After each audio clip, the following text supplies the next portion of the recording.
One thing I've learned is you can be everything for others, but nothing for yourself. And you may be thinking, how is that even possible? There's this belief that you can't love someone else if you don't love yourself. And I know that to be false. I know that to be categorically false, because love is patient, love is kind. It does not envy, it does not boast. It doesn't dishonor others. It's not self-seeking. It keeps no record of wrongs. It always protects, hopes, and perseveres. This description comes from the Bible, right?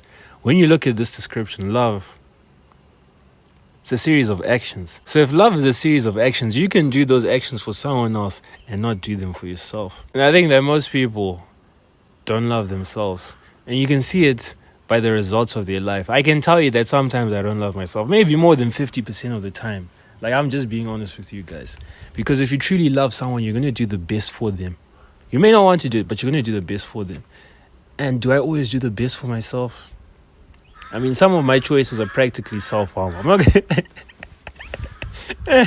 I'm not physically doing it, but the effects of those choices, I might as well just be doing it. Because, wow. Anyways, that took a turn. I know this is all soft. Whatever, but seriously, you need to love yourself. And loving yourself has negative connotations. People will be like, that person loves himself too much, like to say that they're vain. But honestly, I'm telling you right now, love yourself. Because I've lived two versions of life. A version where I look in the mirror and I don't like the person I see.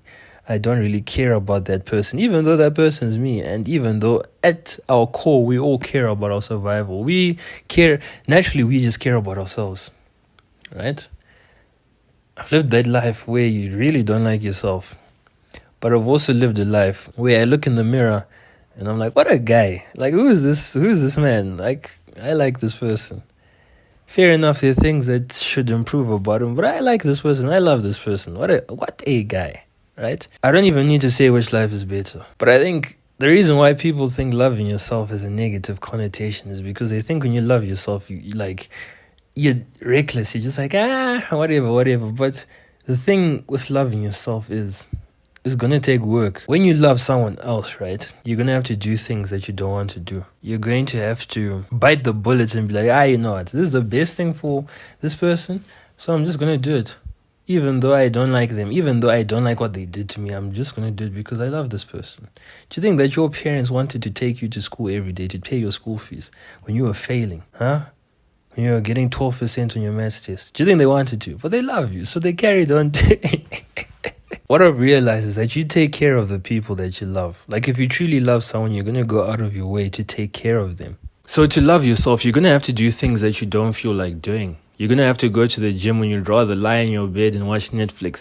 You're going to have to remain sober when you'd rather have 10 bottles of wine and just drink everything that you can see, everything that's inside. You're going to have to leave certain things behind, even though you so desperately want to hold on to them.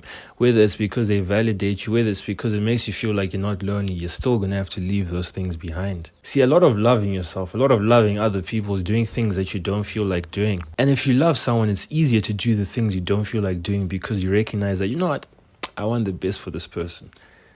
So I guess the best way to do it is to view yourself as a person, because we truly don't view ourselves as people. I don't think most people view themselves as a person because they're always living from this point of view. So I guess they're just themselves. They're not a person, they're themselves. So love yourself. And I don't think loving yourself is indulging in everything that you want to indulge. You feel like having a night in, then you're just going to be like, you know what, I'm going to eat junk food. I'm going to have a bottle of ice cream, or a tub of ice cream rather. Then I'm going to watch all of this. I'm going to do all of that. Loving yourself, taking care of yourself, isn't letting yourself do everything you want to do. It is doing what is beneficial for yourself. Because if you love someone else, you wouldn't let them just do everything that they want to do. Obviously, you're not going to try to control them, but you're going to be like, maybe do this. So you should do the same thing with yourself. Don't just indulge in whatever you want to do. Don't do everything. Because the truth is, you can do everything, but not everything is beneficial. And after saying all of this, I can't help but think, do I love myself? And the answer is, not enough.